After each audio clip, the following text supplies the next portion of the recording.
Hola, hola, ¿qué tal? ¿Cómo estás? Bienvenido a Directo a tu CPU por Telestar Televisión Supercable Canal 3. También estamos por la red Canal 11 en la ciudad, Canal 19 en la ciudad de Huancayo, también en Huancavelica, Canal 30, Supernet a nivel de Huacho y Huaura y en diferentes redes sociales y canales alejados de la ciudad capital Perú en lo que significa este encuentro que tenemos con el mundo. Hoy también vamos a estar conectados con el mundo, con Colombia, exactamente eh, con uno de nuestros nominados a la próxima distinción honoris causa, y acá en Lima, Perú, también con otro personaje más, que ya ustedes lo van a conocer en breves momentos.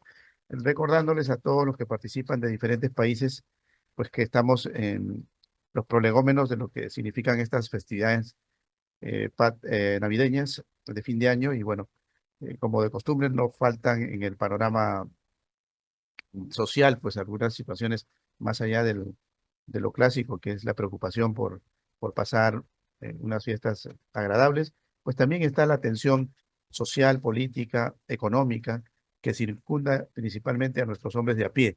Y esperemos que todo esto pues se supere de alguna manera en los diferentes lugares donde acontecen estas noticias, a veces dejan un poco preocupadas a las familias, no solamente en Perú, también pasa en Chile, en Colombia, en Argentina, en Sudamérica en general, principalmente, claro, enfocados en lo que tenemos a nivel de nuestro continente. Y en otras latitudes tampoco es la excepción, ¿ah? No crean que porque viven en el primer mundo son ajenos a las tensiones de los últimos tiempos. Al contrario, hay guerras por ahí en pleno desarrollo, como sabemos, ¿no? En varios puntos del planeta Tierra, y la preocupación pues es grandísima porque no se consigue apaciguar los ánimos de las partes en conflicto. Y esto nos referimos pues a Rusia, Ucrania, Israel, bueno, varios lugares del mundo que viven en tensión. Sí, estamos aupando porque esto, pues, de alguna manera, en el marco de las noticias que manejamos, pues siempre tengan un componente reflexivo y un poco más analítico, ¿no? Por ejemplo, cuando nos preguntan sobre la temática cercana aquí en Venezuela, que es próxima a un momento de tensión, iniciándose el año 2025. No somos agoreros ni pitonizos para decir qué es lo que puede pasar. Lamentablemente son muchos años de una situación de gente que sale despavorida de su país, y no creemos que la gente salga por una situación de placer o de turismo o de ir a pasar las fiestas a otro lugar. Simplemente están saliendo por unas razones que todos las conocemos. Algo está manejándose mal a nivel de esa circunscripción gubernativa, ¿no? Y así como Venezuela, pues tenemos otros puntos también en conflicto, los lugares de cercanía a los Estados Unidos ahora con la llegada de Donald Trump. Hay ciertas amenazas, eh, ciertas tensiones fuertes en torno a la situación del inmigrante, ¿no? Los migrantes, muchos de ellos han tratado de pasar la frontera incluso previo a que se dé ya oficialmente la llegada al poder de Trump. Y hay también un panorama incertidumbre por familias que en fila india están por allá en la frontera entre México y los Estados Unidos de América, y provenientes de diferentes países del mundo, ¿no? Es parte del escenario real que tenemos, ¿no? Pero para llegar también a escenarios reales hay que mencionarles que vamos en búsqueda de personalidades diferentes en torno a lo que significa el aporte para esta sociedad que necesita no solo de aparece la escena para describirnos las calamidades y como supuestos adalides de soluciones mágicas, ¿no? Y aparecen por ahí personajes taurinos, pero nos cuesta encontrar gente que esté trabajando en silencio y contribuyendo con su sociedad. En nuestra Fundación Universidad Hispana, pues, la principal búsqueda es precisamente cómo llegar a estos personajes que pasan desapercibidos. Si alguien se para de cabeza o se desnuda en el área pública de Bogotá, de Lima, de Santiago, seguramente que ocupa las primeras páginas la prensa, ¿no?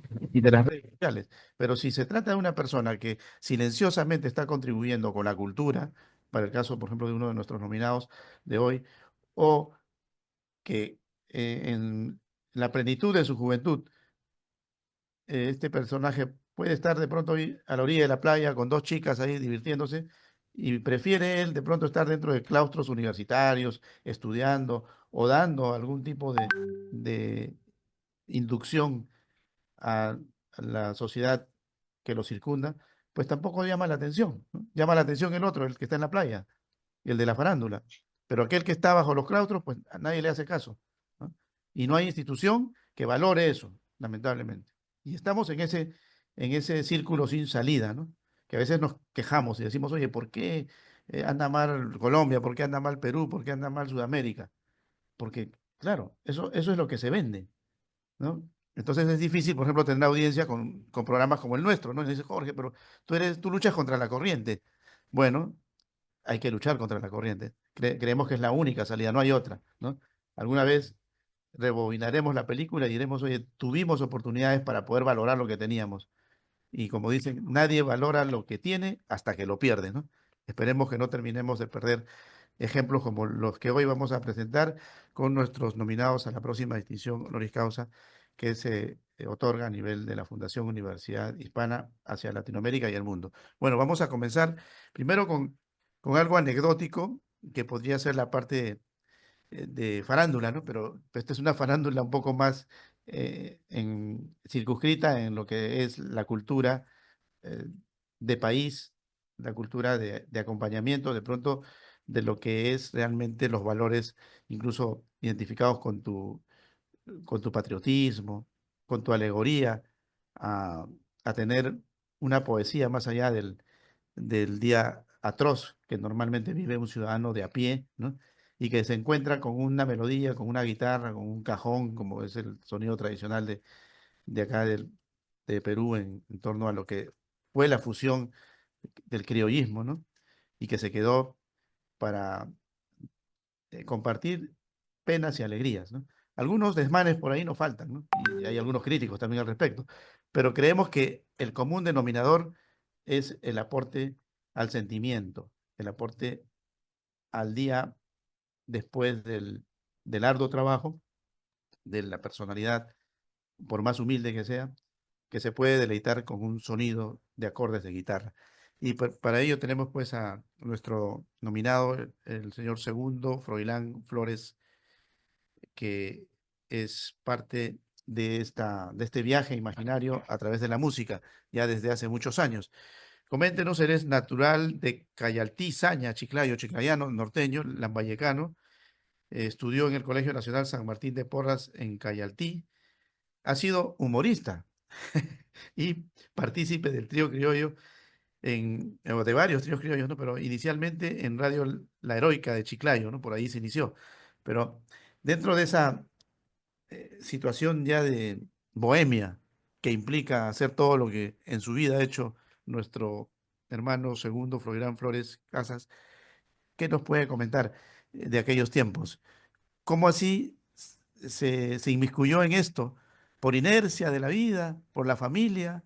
¿Nació para esto? ¿Cómo nació todo aquello? Bienvenido y gracias por participar. Física, hay luego siempre sí, tal vez. Porque mi padre hace en marzo de ese año, sí, empecé por él, y nunca fue necesario una escuela superior de música porque aquí en Perú, en época de yo ensayaba a través de la Universidad Nacional del Arte, música. Y tuve la suerte de tener un buen profesor que nos enseñó lectura musical de primer año de secundaria, ¿no? Estoy hablando de 1900, a ver, empecé a la secundaria en 1964, 65, y terminé en 70. Entonces ya la promoción,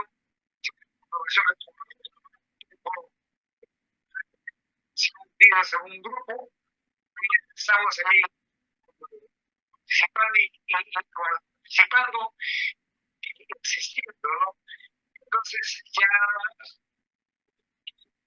haciendo música desde muy ¿no? Haciendo dúos a mis hermanos, haciendo cambio la voz, luego este, ir a Lima en 1972, pues con unos jóvenes que recién jóvenes todos, haciendo los primeros grupos musicales aquí para ser profesional, que ¿no? Si yo le ganaba 10 centavos en el año 72, oficialmente era como un básico aquí en Lima. Soy muy amigo del señor Sandro, compositor peruano, que fue Checo Sonado, eso con mi papá. Mucho que poder hacer la misma entrada en este mundo, muchos amigos. Bien, bien. Bien, interesante todo lo que nos comenta. Vamos a seguir hablando un poco más al respecto dentro de breves momentos, pero vamos a hacer la presentación de nuestro hermano Nicolás Fajardo. Nicolás Esteban Fajardo Dávila nació en el 99 en la ciudad de Diutama, en la región de Boyacá, Colombia. Pasó su infancia en Newcastle, y Newcastle no es Colombia. No, no suena a Colombia. Newcastle es allá donde jugó Ñol Solano, ¿no? En el famoso club Newcastle. Bueno, en Inglaterra, donde cursó estudios de primaria y parte de la secundaria en el colegio Saint Charles y Saint Mary's, respectivamente. Pero inicialmente, ahí nos quedamos. Eh, ¿Cómo llegaste por allá a Newcastle? ¿Hasta qué punto te ha configurado esa circunstancia al Nicolás de hoy? ¿Y cómo se dice, ¿no? Por ejemplo, que sintéticamente en un computador, un programa en inglés, pues ocupa menos espacio, mientras que si está en español, te llena la computadora, ¿no? ¿Te sientes lleno acá, de pronto demasiado cargado de información en comparación con la comunicación sintética que tienen los ingleses a través de su idioma y a través incluso de su modo de vida, ¿no? Son muy directo al objetivo. Nosotros para decir amor, pues tenemos infinidad de maneras, ¿no? Y no termina de entendernos la chica, mientras que allá I love you y se acabó. Bueno, coméntanos hasta qué punto todo eso ha configurado a ti en lo particular y de alguna manera nos sirva de ejemplo para los jóvenes, ya que está siendo nominado en una etapa joven. ¿Qué sucede cuando la gente dice, oye, pero ¿por qué? Bueno, ya les hemos explicado varias veces, ¿no? De nada sirve que a la persona se le reconozca cuando ya está a pocos días, a poco tiempo de dejarnos, ¿no? Que se le reconozca su talento, su emprendimiento, su fortaleza para dar algo por este planeta que nos necesita. Por ejemplo, si nos hubiésemos encontrado con el señor Segundo Flores hace unos 30 años atrás, ¿por qué no apostar por él? Imagínate todo lo que nos está contando, ¿no? Y aún así no ha tirado la toalla y sigue siendo baluarte de nuestra cultura. Pero el problema es de que, claro, a nadie le importa y lo ven al joven y nadie le hace caso, ¿no? Entonces, cuando ya está en su etapa final es cuando recién dice, oye, era un gran hombre, o cuando ya se murió. Generalmente hacemos eso, ¿no? Y vamos al mausoleo y le llenamos de flores. ¿Para qué? ¿Mm? En este caso, pues la escogencia que tenemos con jóvenes valores como Nicolás Fajardo de Colombia, pues nos permiten hacer un llamado a todos los jóvenes en Latinoamérica, ¿por qué no? Desafiarlos a que se porten bien y a que mantengan en alto nuestra idiosincrasia, nuestra cultura milenaria, ¿no? Que debemos de saberlas conservar a través del ejemplo y a través de una buena performance profesional, ética y moral, más que nada como ciudadano del mundo, como hombre de a pie. Bienvenido, Nicolás, y gracias por estar con nosotros. Muchas gracias, Jorge, y todos los que están sintonizados. Quisiera expresar primeramente un saludo lleno de reconocimiento por la muy valiosa labor que hacen cultivando la cultura, sensibilizando acerca de la importancia de la literatura y otras formas de arte. Me parece que la labor que están llevando a cabo es sumamente importante y en esta época de tantas distracciones ante el imperio de la tecnología, frente a la inteligencia artificial y tantas contradicciones tan apremiantes a nivel político, económico, social. Veo que todo esfuerzo por salvaguardar la cultura auténtica es sumamente urgente y muy relevante. Y para responder un poco lo que me preguntaba Jorge, yo me llevé de la experiencia en Inglaterra, fueron varios años al norte, en la ciudad de Newcastle, muy cerca de Escocia, y me llevé experiencias realmente invaluables. La adquisición de una segunda lengua abre numerosas puertas en el ámbito de la literatura, del conocimiento, también a nivel personal. Llevo muy gratos recuerdos de la interacción con los niños ingleses, también niños de otras partes del mundo, y eso me transformó sustancialmente mi concepción del mundo, porque yo llegué a Inglaterra siendo un niño de tan solo 8 años y no me gustaba, por ejemplo, leer literatura, a pesar de que mis padres siempre me inculcaron el amor por los libros. Yo cuando llegué a Inglaterra no tenía ningún interés por la lectura, pero al entrar en contacto con el sistema educativo inglés, que en mi experiencia promovía de forma muy vigorosa, muy comprometida la lectura, cada salón tenía una pequeña biblioteca y los estudiantes libremente accedían a los libros, veían mucha literatura comercial, pero pues es un gran paso para que los niños comiencen a enamorarse por los libros. Y en cada salón había una biblioteca. Eso fue lo que más me impactó cuando tuve contacto por primera vez con el sistema educativo inglés. Era un sistema educativo muy flexible, que valoraba mucho la importancia del arte, incentivaba la música, el teatro, la pintura, la escritura y no favorecía tanto lo que el filósofo Heidegger llama el pensamiento calculador. Las matemáticas y las ciencias, claro que eran importantes, pero ese sistema educativo en el cual yo me formé en Inglaterra apostaba mucho más por el arte y por un tipo de educación que lograra enriquecer el universo emocional, que lograra promover la interacción social. Y eso fue algo que me marcó definitivamente porque gracias a esa experiencia comencé a interesarme por las humanidades, por la literatura.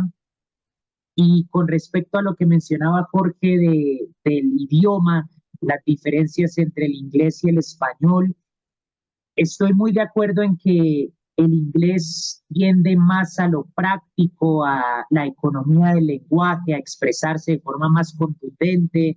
El español como una lengua romance tiene muchas más posibilidades poéticas, metafóricas. Es, en mi opinión, un lenguaje más rico, más complejo, con muchas herramientas para decir una cosa de diferentes formas, para insinuar, para crear misterio, y eso es excelente a nivel literario. El inglés me parece un idioma mucho más contenido, pero eso me parece una debilidad ahora cuando estoy dando mis primeros pasos en el mundo de la literatura. Yo le apuesto más a la escritura en español en este momento de mi vida, porque considero que, como decía el filósofo Wittgenstein, los límites de mi lengua son los límites de mi mundo. Y si el lenguaje tiene menos posibilidades de expresión, pues el mundo es menos rico en sus posibilidades. Entonces yo en este momento estoy escribiendo en español. Espero en algún momento retomar la escritura en inglés porque mis primeros cuentos, mis primeros poemas fueron en inglés cuando estaba en Inglaterra, pero desde los 12 años he comenzado a apostarle a la escritura en español y me siento mucho más conectado en este momento de mi vida con la lengua hispana. Ah, bueno, es parte de la experiencia viajera, ¿no? De cultura anglo y hispana, en este caso de Nicolás Fajardo. En el caso ya de estos contrastes que hay, también eh, va la parte de primer mundo y tercer mundo. ¿Hasta qué punto te marca eso? ¿Es verdad, Colombia, Perú, Sudamérica en general, el tercer mundo, y realmente sentiste la diferencia. ¿Cómo lo asumiste? ¿Cómo lo asumes? Perfecto, muy interesante esa pregunta. Desde luego hay una diferencia en la calidad de vida, sobre todo en la época en la que yo vivía en Inglaterra. Ahora han ocurrido crisis económicas, hay una crisis social importante, sobre todo en Londres, con el tema de la inmigración, pero en mi época se notaba la diferencia en la calidad de vida porque había más seguridad, un acceso a una educación que era gratuita, incluso para mí como extranjero. Había mucha más inversión en el sector de la educación. Incluso yo recuerdo haber accedido al servicio médico a pesar de ser extranjero. Y en ese aspecto fue un cambio significativo, pero incluso siendo un niño, yo vinculaba esas diferencias entre Inglaterra y el entorno que yo conocí en Colombia y en general en Latinoamérica a situaciones históricas. Yo desde niño hice mucho énfasis en entender esas diferencias entre la calidad de vida en Inglaterra y en Colombia, por ejemplo, mirando la historia. Y quiero decir con esto que Inglaterra y otros países europeos han consolidado una gran riqueza fruto de la experiencia histórica del colonialismo. Si miramos, por ejemplo, el imperio británico en la época de la reina Victoria, llegó a ser el imperio territorialmente más grande en la faz de la tierra y esa riqueza que se ha acumulado a lo largo de los siglos tiene una historia manchada de sangre, la explotación de pueblos en África, las colonias, fue un proceso de extraer diferentes materias primas para acumularlas y explotar esos recursos luego en la revolución industrial. Entonces no ha sido un desarrollo gratuito. También yo lo conecto mucho a la situación geopolítica, a la dinámica del capitalismo, desde, por ejemplo, la teoría de la dependencia, que es un aporte de la filosofía y de las ciencias sociales latinoamericanas, que entiende esa compleja relación económica entre centro y periferia.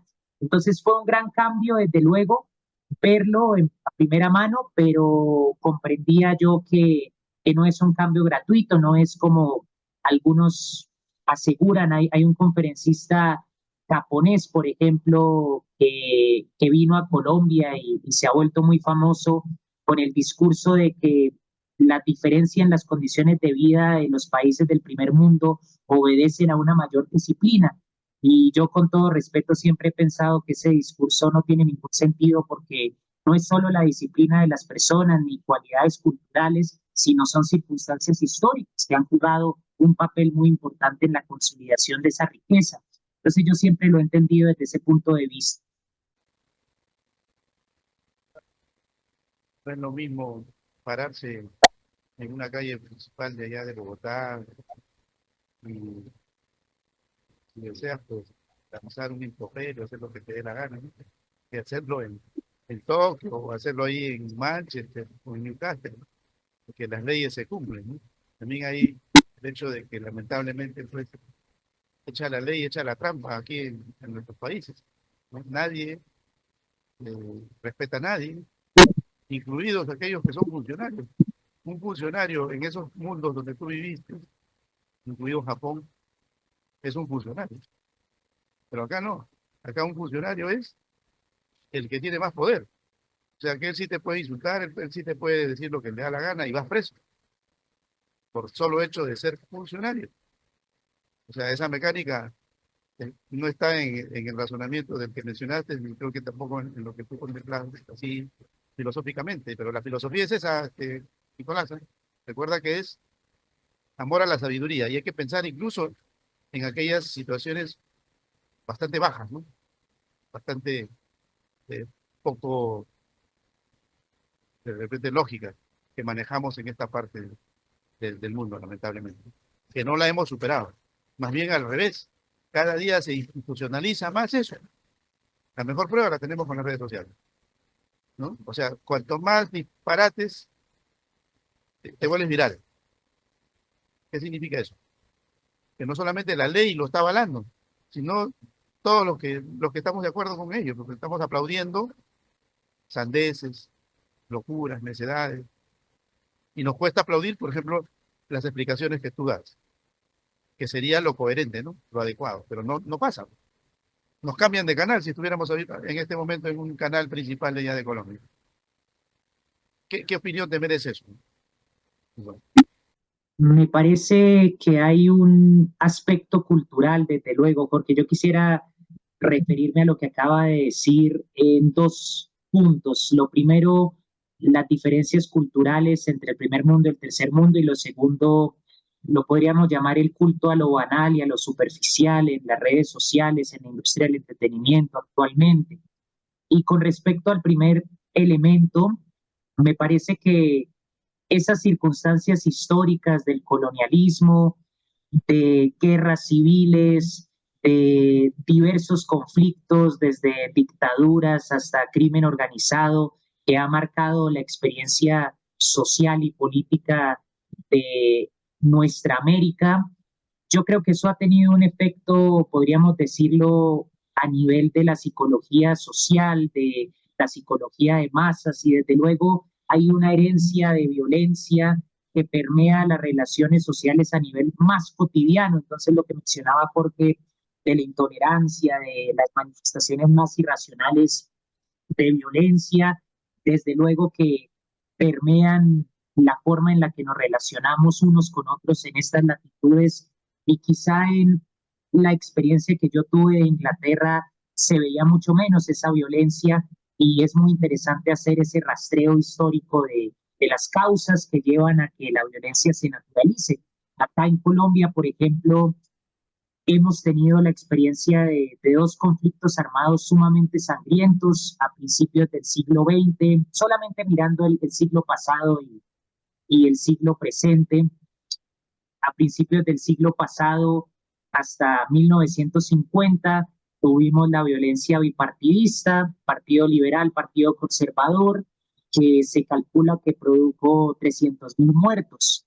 Y tuvimos el conflicto que sigue desangrando nuestro país en la actualidad, que involucra a grupos guerrilleros, grupos paramilitares, el ejército, la policía, y encima de eso tenemos diferentes expresiones de violencia, desde pandillas, crimen organizado, hasta los niveles más cotidianos de la intolerancia, de la violencia de género. Entonces, desde luego, eso influye en mis escritos, por ejemplo, haber visto ese contraste de la manera en la que se vive, o por lo menos en mi experiencia, de una forma más pacífica, más tranquila, más respetuosa en Inglaterra, y todo lo que ocurre diariamente en un país como Colombia. Entonces eso me parece muy interesante pensarlo. Y lo segundo, Jorge, me parece que hay un culto a lo superficial, a lo banal, a lo insustancial, a lo intrascendente, que desafortunadamente la revolución tecnológica ha aumentado drásticamente hoy en día.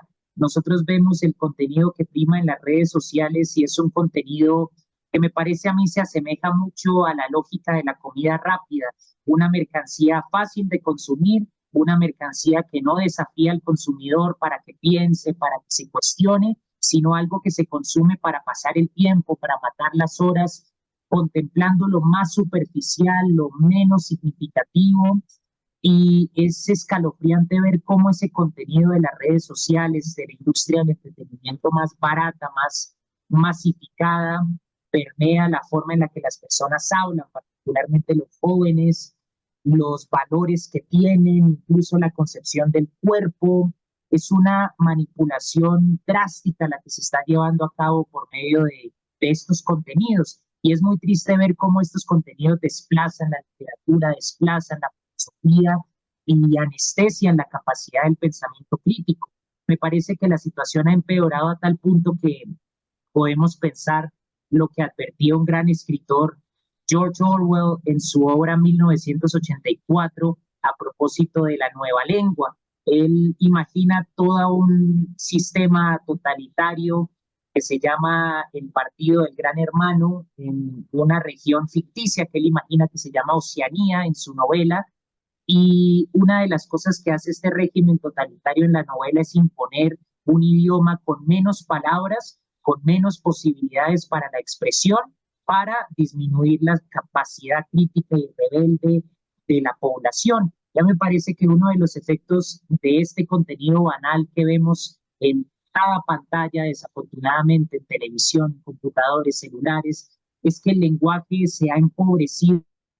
Solamente añadiría que es una paradoja del sistema capitalista el hecho de que se desarrolle tanto la capacidad tecnológica, pero ese desarrollo tecnológico tenga un efecto tan nocivo en los consumidores, en las masas que cada vez más son dependientes de esos aparatos que en la mayoría de los casos desafortunadamente no contribuyen a cultivar el espíritu, el pensamiento crítico, la autonomía, sino todo lo contrario. Eso quisiera añadir. Bueno, continuamos conectados con alguna parte de nuestro continente. Seguimos ahora en Perú con Enrique Alain Velázquez Danila, nuestro nominado a la próxima distinción honoris causa. Él es pastor, presidente de la Coordinadora Pro Valores, coordinadora cívica cristiana, identificada con lo que significan los verdaderos valores que siempre buscamos a nivel de nuestros programas de identificación con nuestro Salvador Jesucristo. Y bueno, qué mejor que tenerlo a él para que nos comente inicialmente sobre su experiencia particular de vida, más allá de lo que actualmente representa. ¿Cómo así se inicia usted en estas situaciones que a veces en las grandes mayorías pues la dejamos para última hora, cuando estamos mal, cuando estamos enfermos, cuando estamos con problemas económicos, cuando estamos, no sé, en algún problema y recién nos acordamos de Dios? Pero normalmente nos cuesta, pastor. ¿Cómo llegó usted? ¿También tuvo que pasar apuros para llegar a Dios? ¿O ya usted desde un principio tuvo cimentado de repente a través de sus padres, a través de su colectivo, de su comunidad, de su familia, alguna iniciación al respecto, ¿no? Porque mucho tiene que ver también los valores que nos inculcan a nivel de nuestras familias. Bienvenido y gracias por estar con nosotros. Recuerde que está usted participando junto a Segundo Florán Flores Casas, un gran compositor, guitarrista, arreglista, miembro de grupos ya de trayectoria desde hace 7 décadas, imagínese usted, ¿no? Sembrando cultura en el Perú.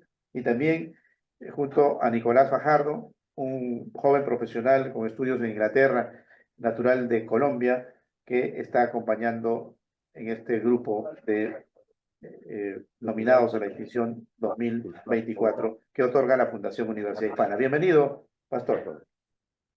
Americano como nosotros, un sudamericano de Colombia, un escritor, filósofo con estudios en Inglaterra, saludarlo y desde ya para mí va a ser un honor poder compartir con él esta distinción por la Universidad Hispana, al igual que a mi amigo Segundo Florián Flores, un artista criollo que ha traído muchos mensajes para todos los peruanos y los latinos.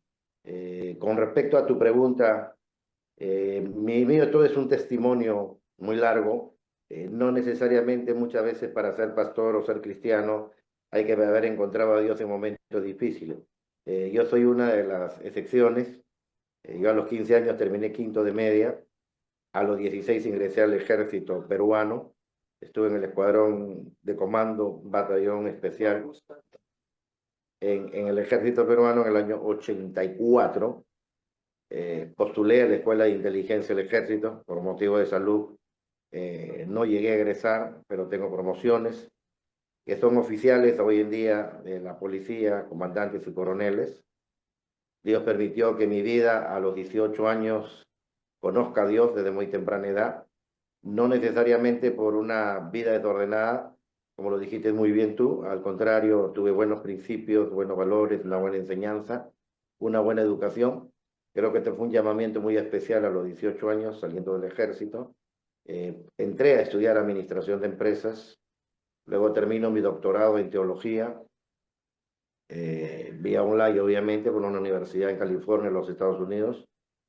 Y desde ahí, desde esa edad hasta el día de hoy, ya van a pasar 39 años y medio, estoy a punto de cumplir 40 años de pastor. Mi ministerio se dedicaba a las cárceles, a los hospitales, a servir al prójimo, ¿no? En la iglesia también, soy pastor en una iglesia local, acá en Lima.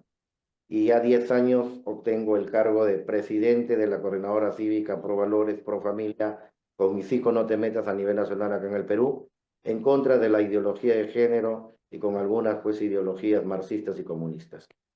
Esa es una manera, a grosso modo, de parte de mi formación académica.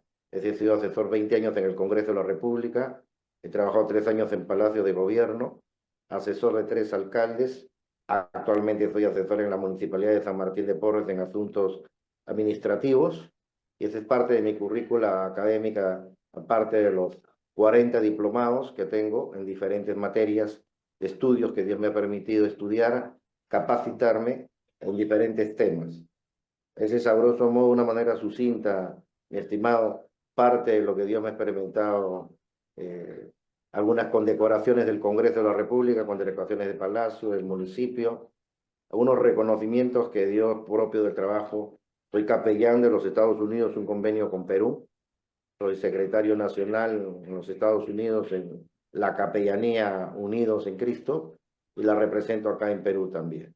Ese es a grosso modo parte de mi experiencia, la cual doy gracias a Dios y la oportunidad que me da la Fundación de la Universidad Hispana, ¿no? Y 40 años de ministerio carcelario, llevándole paz, esperanza y un mensaje que sí se puede cambiar mediante Dios y el trabajo a través del poderoso evangelio de nuestro Señor Jesucristo, ¿no? En todas las cárceles del Perú, especialmente en uno de los penales más complicados del mundo entero, el penal de Lurigancho.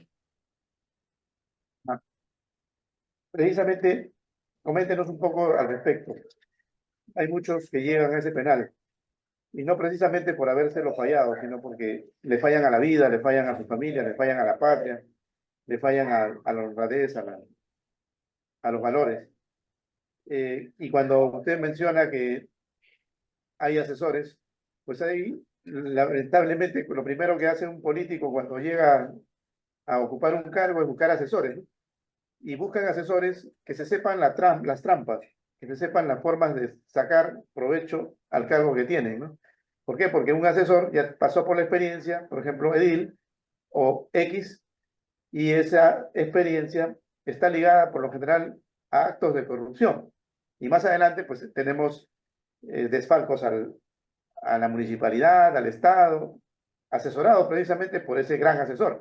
Usted seguramente se ha chocado con muchos de ellos. ¿Qué diría al respecto? Bueno, Porque están mal vistos los asesores, ¿no? ¿Qué diría al ¿qué respecto? qué te podría decir? En 40 años de gestión pública, mi carrera ha sido en paralelo 40 años de pastor intachable.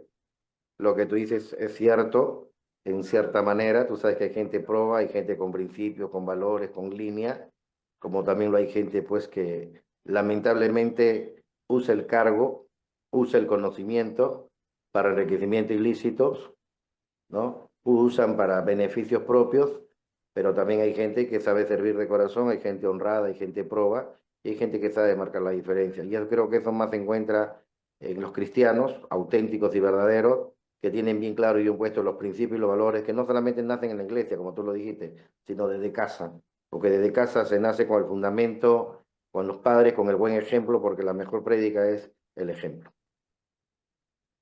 ¿Y qué les diría usted a aquellos que, por ejemplo, ahorita estamos en una encrucijada, ¿no?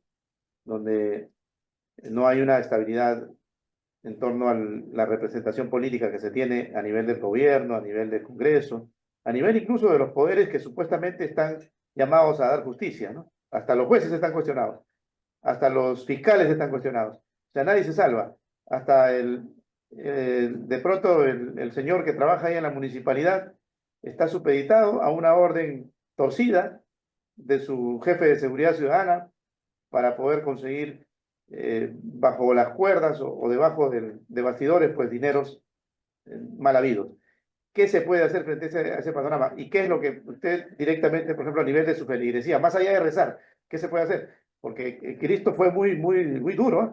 Cuando llegó un momento, pues, si había que enfrentar al enemigo, había que enfrentarlo, ¿no? Y no con oración, sino en la práctica, incluso derrumbando a los fariseos que estaban adorando falsos dioses. ¿Qué nos puede decir al respecto, pastor? Bueno, acá hay dos líneas, ¿no? Dos aristas. La vida espiritual es una, que es la que te ayuda, te da la moral, los principios, los valores, el estandarte, un nivel de vida, pero obviamente, tú lo has dicho bien claro, ¿no? El problema es cuando se usa el conocimiento para el abuso de poder y para la corrupción. Todo exceso de poder y todo poder, cuando no hay principios bien sustentados, no hay una raíz, termina corrompiéndote. Eso no solamente existe en lo político, en lo militar y hasta en lo eclesiástico, ¿no? Sabemos que hay iglesias y denominaciones grandes con nombres grandes que te golpean el pecho y la corrupción está enquistada a todo nivel. Ese es un tema de decisión personal de principios y valores. Así como hay gente buena y gente mala en el tiempo de Jesús, como tú lo dices, eso se vivió y se seguirá viviendo. Esa es una realidad que no escapa a todos los niveles. Pero yo pienso que la Biblia dice que la salvación es personal. Tú tienes un apellido, el apellido, el testimonio, hay que cuidarlo mucho. Y eso ya depende de cada persona, cómo use el conocimiento y el poder que Dios le ha dado, porque algún día todos estaremos ante el tribunal de Cristo y seremos juzgados por toda la autoridad, la capacidad y los recursos que fueron dados en nuestras manos para el pueblo, no para el bolsillo propio, ni para lucrarse, ni para la corrupción. Ajá. Y para eso Y, existe, como dices tú, los jueces, los fiscales y el peso de la ley. Obviamente, en el momento que hay que ser drástico, sin compradismo, sin sentimientos, hay que denunciar, hay que denunciar. Y lo que tiene que hacer el Poder Judicial, los jueces harán su trabajo. y si no lo hacen, ¿qué hacemos, pastor? Como hemos visto que no lo están haciendo. Mira, esperar la justicia acá en la tierra al 100% es un poquito injusto. Lo dice Eclesiastés, las injusticias de la vida. Pero hay un Dios que todo lo ve y todo lo sabe. Te voy a hacer una manera sucinta lo que tú estás exponiendo. Yo te voy a dar una lectura. En estos últimos 30 años de política peruana, tenemos 5 presidentes vacantes y presos.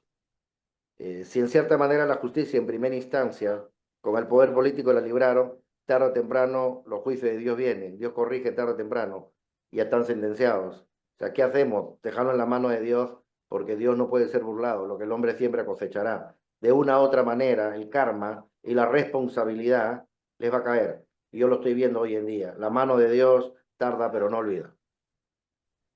Bien, bien, Nicolás. Bueno, es el dilema del progreso, ¿no? Vamos a ver hasta qué punto podemos progresar y seguir siendo los mismos, ¿no? Como hay mucha gente que dice, no es lo mismo, valga un poco la redundancia, que hoy seas un ciudadano del mundo y mañana amanezcas siendo presidente de la República de tu país. ¿No? Aquel que dice que no, yo voy a seguir siendo el mismo, miente, porque lamentablemente pues es una dimensión desconocida, ¿no? Y esa dimensión desconocida pues tiene infinidad de situaciones a tu alcance que con un clic o con una orden puedes cambiar absolutamente todo lo que te rodea. Y lamentablemente el hombre tiende a lo negativo, ¿no? Todos aquellos grandes discursos se van al tacho y muchos de estos grandes hombres terminan siendo de lo peor, ¿no? Cuando llegan a ejercer sus administraciones. ¿Por qué? Porque el ego lo circunda y la familia, ni hablar, ¿no? Ahí sí todos son tu familia. Y bueno, y si se trata de la familia partido político, peor todavía, ¿no? Porque están supeditados a situaciones totalmente anómalas y finalmente pues tenemos estas historias de nunca acabar, ¿no? En nuestros regímenes presidenciales en América Latina. De uno y otro lado, ya sea de tendencia izquierda o de tendencia derecha, nadie se salva.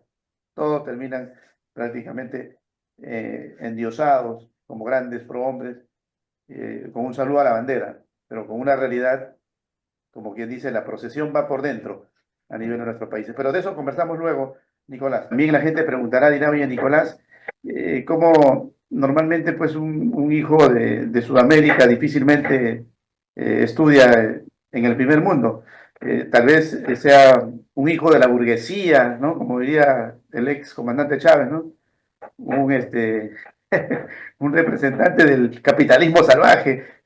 Seguramente que fue eso, es lo primero que se les ocurre cuando pasan este tipo de cosas, ¿no? Pero coméntales un poco, aclara un poco eso, ¿no? ¿Por qué estudiaste allá? ¿Cuál fue el factor que te llevó? Tal vez tus padres, no sé, alguna cuestión que permita que aquellos acalorados, porque no faltan los acalorados, o sea, que nos siguen, y generalmente son los detractores, los que dicen, oye, no, que lamentablemente todo lo ven negativo, todo lo ven nocivo para la salud, cuando nosotros tratamos de ver la otra cara de la medalla y también explicar un poco ese contrapunteo que nos decía Segundo, ¿no? Donde tú nunca terminas de saber dónde estás aquí en esta parte del continente, ¿no? Puedes terminar de pronto bailando al lado de un Pablo Escobar en cualquier rincón de Sudamérica, y, inocentemente, sin que tú ni te lo imagines. Pero es parte de la comunicación que tenemos, de la convivencia que tenemos en nuestro tercer mundo, Nicolás.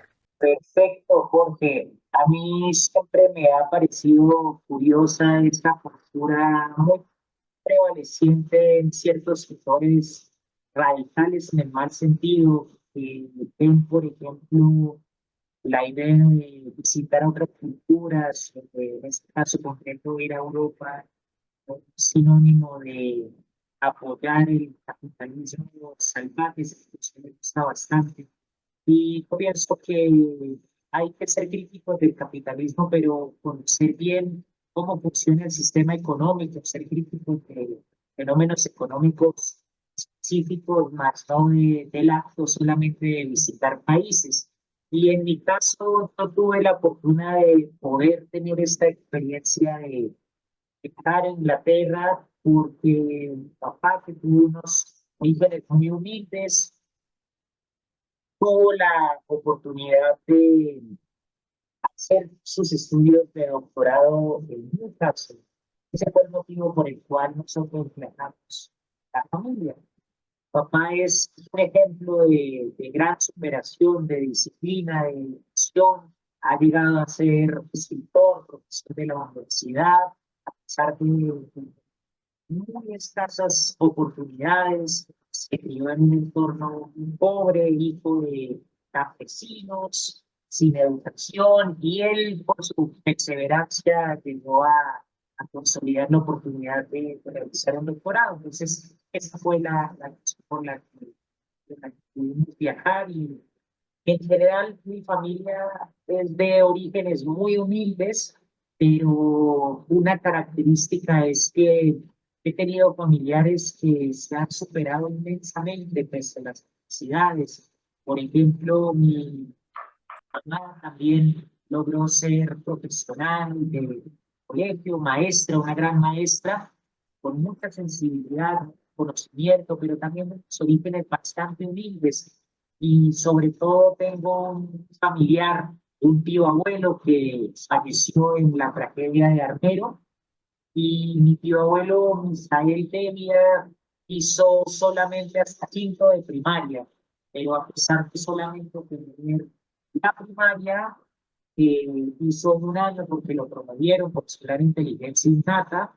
Misael, a lo largo de una vida sumamente difícil, la que tuvo que trabajar teniendo apenas 9 años, tuvo que dejar la casa, e intentar buscar la forma de sobrevivir, se interesó por el folclore. Y a propósito de Segundo Flores y su experiencia musical, me hace pensar en mi abuelo, que justamente fue un folclorista, se fue a investigar las tradiciones míticas, culturales, desde las creencias, costumbres, tradiciones, hasta el léxico de los campesinos de una región en Colombia llamada el Tolima.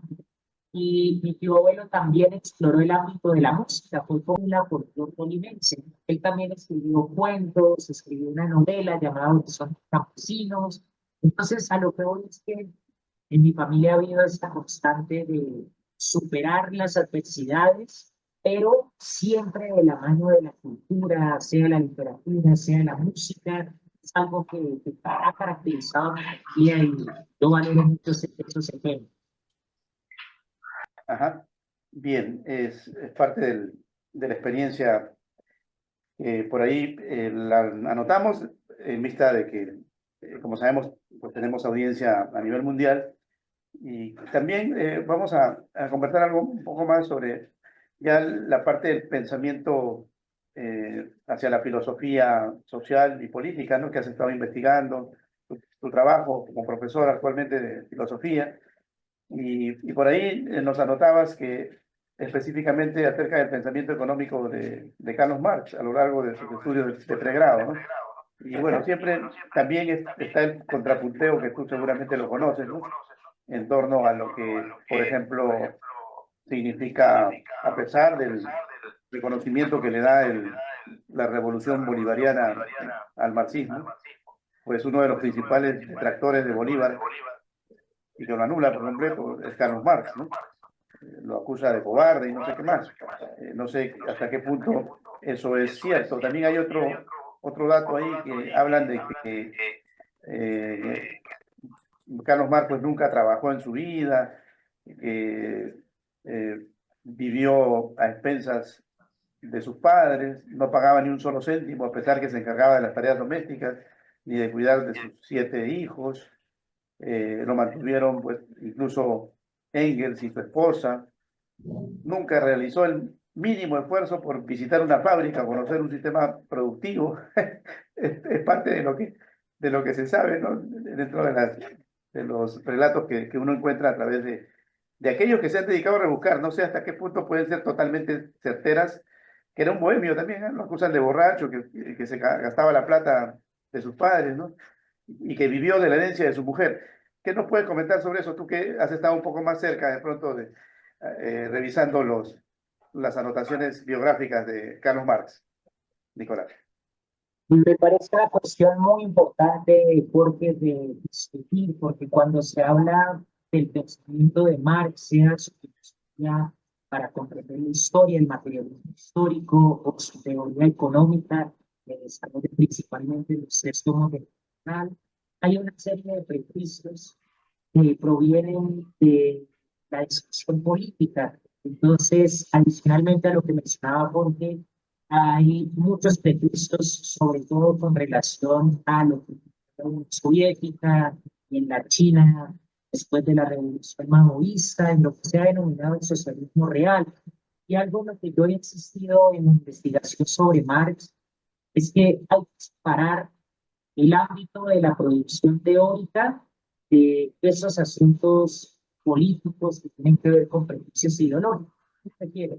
Cuando uno rescata de la teoría económica de Marx, por ejemplo, la definición de qué es una mercancía, de uso como valor de cambio, cuando uno rescata la descripción rigurosa del ciclo del capital, en sus 2 momentos, los tipos de circulación de mercancía, la producción de plusvalía absoluta y relativa, la manera en la que Marx explica la dinámica del mercado, su teoría de las crisis, va a encontrar que hay una serie de conceptos, desde trabajo abstracto hasta capital orgánico, desde capital constante hasta la categoría del salario.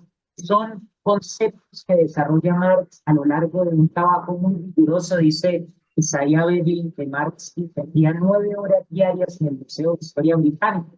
Cuando se lee El Capital encontramos múltiples referencias a la tradición de la economía política, desde John Locke hasta Ricardo y Adam Smith. Encontramos también múltiples referencias literarias. Está Shakespeare, están incluso los diarios de Cristóbal Colón citados. Entonces es un trabajo sumamente rico y monumental que reúne filosofía, economía política, historia, y los conceptos que nacen a partir de esta labor investigativa que desarrolló Marx con muchísimas dificultades en su exilio mientras estuvo en Londres desde 1850 hasta cuando muere en 1833. Son unos conceptos que no pueden demeritarse ni desvirtuarse acudiendo a la crítica de la persona de Marx o acudiendo a lo que sucedió tristemente en la Unión Soviética o China o en cualquier otro país mal llamado socialista. ¿Por qué? Porque un concepto como el de la plusvalía, un concepto como el del trabajo enajenado o el del ciclo del capital, tiene que demostrarse en la realidad empírica del sistema económico. Y por lo tanto, decir que Marx era un borracho, que Marx era un mantenido, no desvirtúa ni afecta de ningún modo la relevancia de su pensamiento económico. Ahora, con respecto a la biografía, me parece que como ha sido el filósofo que más ha estremecido el mundo con sus ideas, el filósofo cuyas ideas malinterpretadas, desafortunadamente, pero han causado verdaderas revoluciones, hay toda una serie de intereses políticos que se imbaten. Con respecto a la idea de que fue un borracho, yo diría, si uno lee cualquier obra de Marx, desde sus artículos, como menciona la crítica y la filosofía del derecho de Hegel, que fue un artículo que se escribió cuando tenía 6 años, en el 44, 1844, o viendo una obra como La Sagrada Familia, la ideología alemana, como se dice, como en la crítica en la política, sobre todo el Capital, vamos a encontrar persona que era tan rigurosa que tenía un diario destinado a estudiar química orgánica para entender cómo funcionaba el capital grande. Es una persona tan rigurosa que para calcular la plusvalía de la tasa de explotación de un número N de trabajadores en una fábrica, se dedicó a profundizar en el estudio de la matemática, del álgebra, del cálculo, y hay un manuscrito de matemáticas de más de 900 páginas. Nos encontramos con un hombre que escribió poesía, que escribió una novela tragicómica cuando tenía 19 años, y en la carta que le escribe al papá, Heinrich Marx, nos encontramos con que Marx ya a los 19 años tenía una obra sobre la metafísica del derecho. Entonces, es un hombre que dedicó su vida al conocimiento. Y si no consiguió trabajo, me parece que el ser empleado no es de ninguna manera objeto de crítica, porque había múltiples artículos que no han conseguido trabajo, pero yo no veo a nadie criticando a Van Gogh por no haber podido conseguir un trabajo, o criticando a Van Gogh o a Baudelaire, a los poetas malditos, o a tantos filósofos y escritores que por diferentes circunstancias no tuvieron una vida exitosa, entre comillas, de acuerdo a lo que impone como éxito. Hay otra cosa muy importante que ver y es que Marx, esta idea de que esto mantenido, desafortunadamente tuvo que ir por sus 7 hijos en Inglaterra, su murió 3 de los 7 hijos, tuvo que enfrentar muchísimas adversidades, pero aún así dedicó todo su esfuerzo mental y físico para publicar una obra cuya relevancia económica no está en sucesos por la crisis económica de 2008 y la realidad económica del fundamento. Entonces, el hecho de que lo haya tenido que mantener en inversión o no, de que pueda tener su teoría, no me parece que sea una objeción, sobre todo cuando estamos hablando de un sistema económico en donde la mayoría de las veces ellos que hacen es son los verdaderos explotadores y explotadores. O sea, cuando uno ve, por ejemplo, un Elon Musk que tiene una fortuna de billones de dólares, criticando a Marx por ser mantenido cuando toda su fortuna se hace en un sistema de apropiación ilegítima de la riqueza, del medio ambiente, me parece irrisorio. Yo invitaría a esas personas que tienen esos prejuicios a leer a Marx y a pensar por ellos mismos y a ver que esos conceptos que ¿no? tienen una relevancia que se debe demostrar o desmentir en el plano del análisis económico, social, histórico y político, más no incurriendo en esos ataques que me parecen por ya una última anotación respecto a los prejuicios con relación al socialismo real. Cuando nosotros miramos lo que ocurrió en la Unión Soviética, me parece claro que podemos hablar no de un sistema económico comunista, por más que Stalin y todos los líderes de la Unión Soviética hayan hablado de comunismo, porque hoy en día sabemos que en la política las palabras significan una cosa y en la práctica se hace lo contrario. Ejemplo, muchas dictaduras hablan de democracia y no por eso tenemos que creer a un dictador que utiliza la palabra democracia. Entonces, en el caso de la Unión Soviética, por más que se haya utilizado esa palabra de economía comunista, lo que hubo en la práctica de un capitalismo de Estado, una economía ultraplanificada, una economía que no superó las contradicciones que describe Marx en el Capital, y un sistema que contradice el sentido común de la moral más básica. ¿Qué me refiero? Si Marx hubiese visto la realidad de los campos de concentración, la persecución, toda la violación a los derechos humanos, de libre expresión, evidentemente no hubiera estado a favor del totalitarismo, en donde un culto a la personalidad, en donde hubo un montón de atropellos a la dignidad humana que la tradición filosófica de siempre ha defendido. Desde luego, cuando uno está en las obras de Marx, en el Capital no hay ninguna receta política y si la hubiera, no sería desde luego lo que en la práctica, en la Revolución Cultural de Mao, alguien como Marx que devoraba la literatura francesa, que le encantaba, por ejemplo, Balzac, rechazaría rotundamente este infierno de la Revolución Cultural maoísta. Entonces, yo creo que esos críticos pueden desmontar siendo una invitación a leer realmente a Marx y a avanzar su trabajo de una forma rigurosa. Bien, bien. Bueno, es parte de la explicación que tal vez la podamos emparentar con Maradona, ¿no? A Maradona se le puede criticar fuera de la cancha, pero dentro de la cancha, pues Maradona es Maradona, ¿no? Y difícil se le puede discutir todas las virtudes futbolísticas que tuvo a su paso por este planeta Tierra, ¿no? Ahora, claro, en el caso de Marx está en discusión, porque hasta el momento tampoco no tenemos un modelo marxista que digamos, oye, pero mira cómo está este país, mira qué ejemplar, ¿no? O sea, para darle la total razón a Marx, tendría que haber un triunfo económico marxista, y que sepamos, no ha sido detectado. O sea, realmente en la práctica no hay un modelo que sirva de ejemplo, ¿no? Para el caso de Maradona, sí, porque Maradona, si nos ponemos a observar, pues el buen fútbol, ¿no? A esa velocidad, en ese plano de inteligencia, incluso para llevarse a los marcadores, siendo de una talla tan pequeña incluso, ¿no? Creo que sí está demostrado de que sí se puede, pero en el caso de Marc lo pongo en duda, no hay un ejemplo así definitivo, ¿no? Está simplemente su aporte, está su aporte, nadie lo puede negar, ¿no? Pero ese aporte está en discusión, ¿no? Ese aporte está en discusión.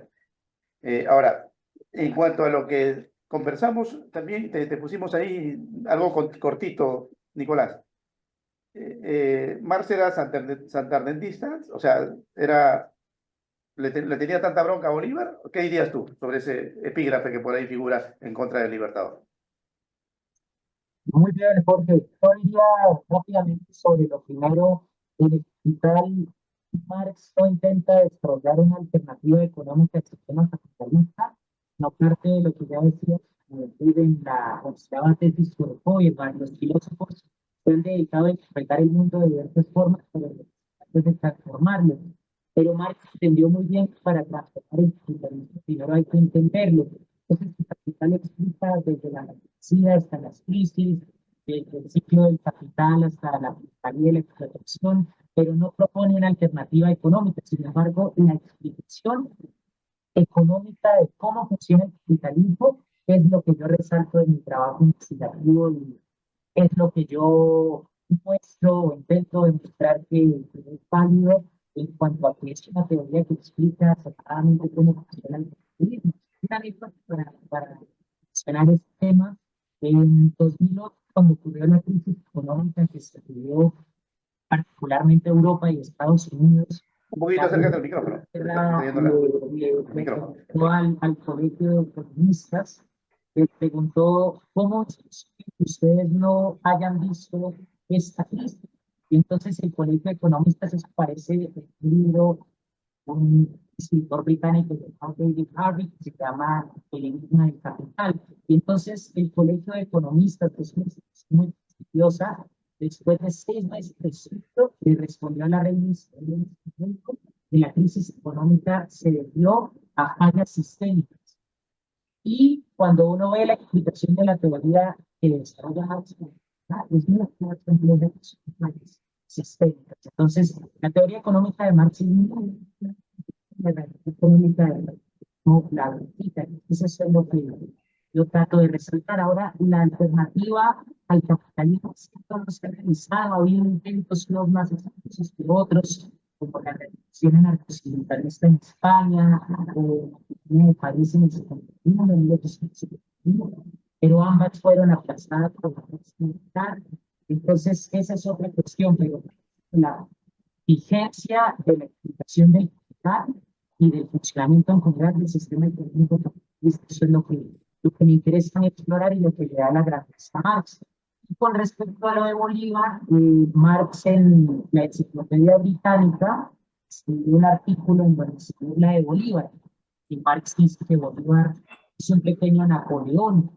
¿Por qué dice esto Marx? Porque Marx está pensando en la influencia de la Revolución Francesa, como emperador en Bolívar, porque Marx tiene una idea de Bolívar como una especie de líder que no solamente quería liberar del colonialismo español, sino imponer el régimen criollo y por eso lo critica. Yo frente a eso no tengo la verdad una opinión muy establecida, solamente la, sé que Marx escribió un artículo en donde dar su pequeño, pero no lo he estudiado a fondo, entonces no. Bien, Nada que decir. bien, Nicolás. Bueno, por el momento vamos a pensar que era santanderiano. Era colombiano, de la Gran Colombia, de la Gran Colombia. Bien, bien, ya para la parte final, a preguntarle a nuestro hermano Segundo Flores, ya que teníamos ahí explicaciones un poco relacionadas, profundas, ¿no? De lo que significa el contrapunteo de la política que tiene que ver pues, con los estudios filosóficos de la persona. Por lo general, pues cuando nos acercamos a un artista, el artista es más campechano, más identificado tal vez con una vida bohemia, ¿no? Pero muchos artistas suelen inclinarse, suelen tener su corazoncito radical de extrema izquierda o de extrema derecha, no sé, siempre están en algo de eso, ¿no? Ahora, en nuestro país no es la excepción, aunque cuesta a veces pensar lo contrario, pero hay que estar de acuerdo con las cosas que vienen pasando en los gobiernos de turno, o como tú nos comentaste, en algún momento pues te valió que te sacaran de tu trabajo, ¿no? El que te sacara la cara a nivel sindical por tus trabajadores, ¿no? O sea, te corres el riesgo también de que te inspectores, ¿no? Ya te pasó. ¿Qué podrías comentarnos de eso? ¿Y qué le dirías tú a los jóvenes que están escuchándote y que dicen, oye, yo quisiera llegar a ser como Segundo, pero quizás superar algunas situaciones que te hayan podido marcar, ¿no? Por ejemplo, esa de que te botaron del trabajo, lamentablemente. En otro país desarrollado quizás no hubiese pasado, o tal vez también hubiese pasado, ¿no? Porque recuerda que a veces los reclamos, los derechos no son aceptados como tal en determinadas situaciones de países, incluso del primer mundo. ¿Qué nos dirías, según? Bueno, hermano Jorge, lo que pasa, mira, hay compañeros que en esa época, pues, a mí me quitaron de la empresa, pero los patrones, los dueños de la empresa, me ofrecían a mí, pero pide un préstamo para que compre su terreno, tienen las puertas abiertas, o sea, o sea, cuando tú eres un dirigente que tienes formación, ¿cómo se llama? Legal, ¿cómo se llama este? No hay problema. Te acomodas ahí y te sacan, te dan los préstamos para tu buena casa, ¿me entiendes? Pero como yo no hice eso, no quise beneficiarme, mejor dicho, de mi puesto, ¿no? Por eso es que hicieron eso, pues, ¿no? Y en varios intentos, es así. Yo por eso, mis compañeros, yo no soy quien para juzgar, pero hay una ley divina, pues, ¿no? Que se encargará de ello, ¿no? Se encargará de ello. Mira, pero el destino, ¿qué te puedo explicar? Cuando tú tienes una formación de tu casa, las políticas prácticamente, ¿qué las tomas? Como buen norteño que soy. En mi niñez, 13, 12 años, pues reinó el aprismo. La doctrina de don Víctor Raúl Haya de la Torre, que también tenía el de compartir, ¿cómo se llama ¿cómo se dice? El lema aprista, pues, no me acuerdo muy bien, hace tantos años que he dejado. Y también no me involucro en la política, mi querido Jorge, porque realmente uno termina maltrecho de de las cosas prácticas que existen en la vida. Tenemos, por ejemplo, que de repente, como se llama ultraderecha, ultraizquierda, moderados, moderado rojo, moderado, como se llama capitalista. Ya prácticamente hemos probado de todo y en todos estos sitios por donde entre un mal político, de una mala formación política, siempre va a llevar agua para sus molinos.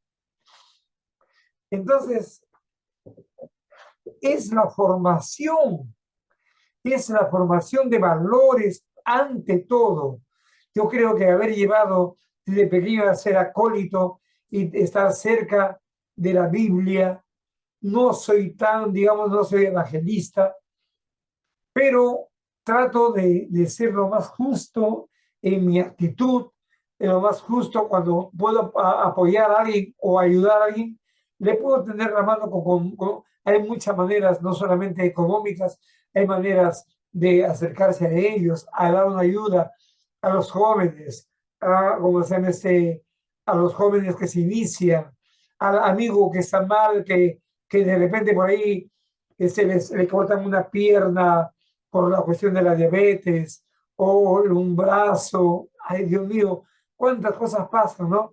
Entonces, como se señalar, hay muchas maneras de estar presente y ayudar al compañero, ¿no?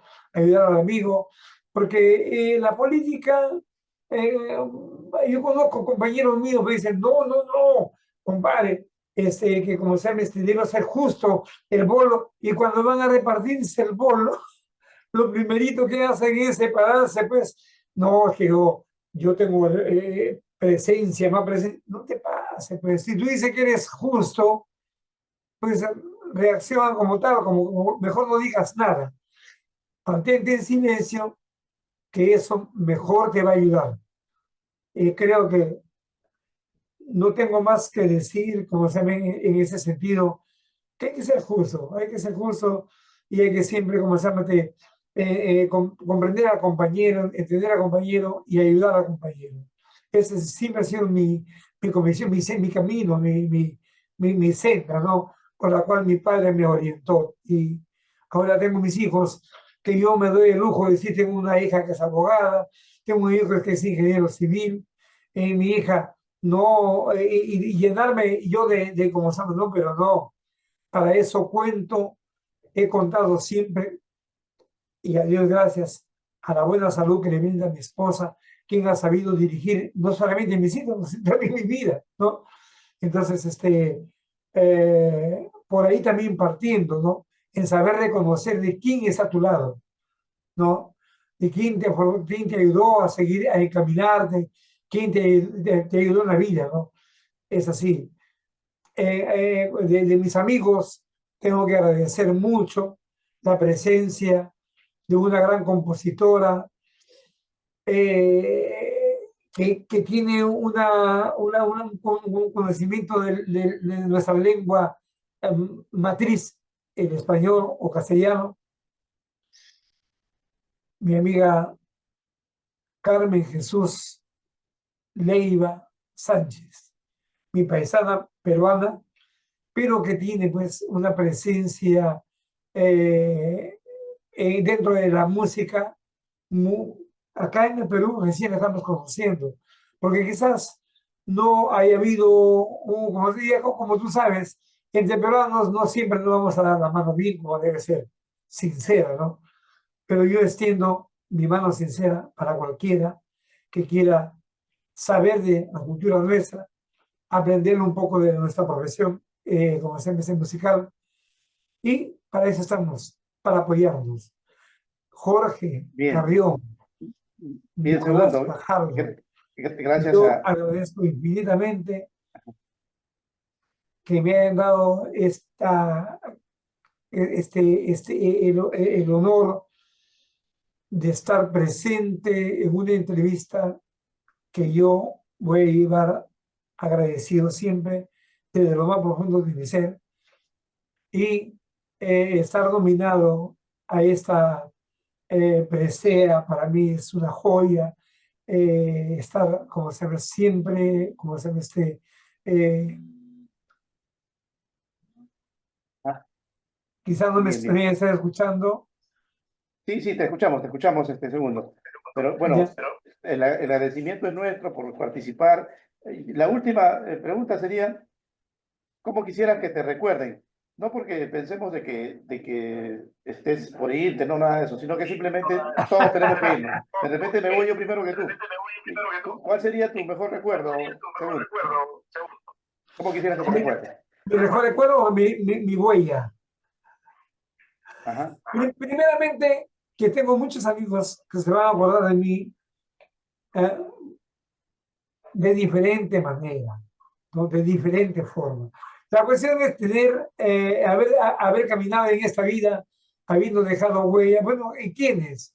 En quienes te quieren, en quienes son tus amigos, viéndote de la manera en que ellos me sientan mejor. Yo, como músico, como un simple peón musical, como un simple trabajador ecológico, que bueno, pues solamente como sabemos, cuando me ponga a fumar, o cosa que no hago, ni tomo licor ni fumo por bien de mi salud.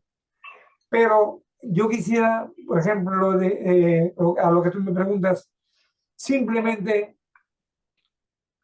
llevar el pendón, la guía de un buen ser humano, de una buena persona que trata de ubicarse y apantallar los mejores valores, aquellos que vienen de arriba, aquellos que Cristo nos enseñó. ¿No? Ese es mi consejo, ¿no? Esa es mi recomendación. Caminar derecho. Bien, bien, bien, segundo. Seguro que Dios te va a iluminar y vas a seguir en esa senda. Y ya, desde ya, pues, formas parte de nuestro historial, que hace falta que se difunda un poco más y precisamente para eso estamos lanzando esta nominación a la distinción honoris causa que se merece nuestro hermano segundo Floirán Flores Casas, luego de una trayectoria artística tan vasta a nivel no solamente de la música, sino incluso del humor, ¿no?